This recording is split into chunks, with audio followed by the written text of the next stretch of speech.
ओंकार 28 वर्षांचा, मुंबईत आयटी कंपनीत काम करणारा एक हुशार, मेहनती तरुण. जॉबमध्ये प्रमोशन मिळणारच असं वाटत असतानाच अचानक त्याला सतत थकवा, ताप यासारखी लक्षणं दिसू लागली. चाचण्या केल्यावर डॉक्टरांनी सांगितलं, तुला लिम्फोमा कॅन्सरचं एक रूप आहे. घरात एकच मुलगा, आईवडील सुन्न झाले. ओंकारच्या आयुष्याचा वेग थांबला. पण आश्चर्य म्हणजे त्याने रडणं, घाबरणं काहीच केलं नाही. आईच्या डोळ्यात पाणी असताना त्याने फक्त एवढंच म्हटलं, आई, मी 10 वर्ष स्वामींची सेवा करतोय. पण त्यांच्यावर विश्वास सोडायचा नाही. उपचार सुरू झाले. शरीर थक्क होतं, पण मन शांत होतं. त्याच वॉर्डमध्ये एक डॉक्टर होते, तेही स्वामी भक्त.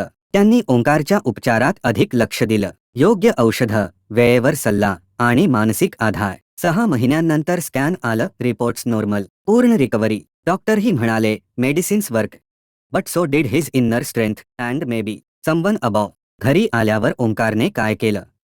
तो देवघरात गेला, हात जोडले. डोळ्यातून पाणी थांबत नव्हतं. स्वामी, तुम्ही येऊन काही केलं नाही, पण तुम्ही सगळ्यातून आलात, डॉक्टरांतून, औषधांतून, माझ्या विश्वासातून. मी ओळखलं.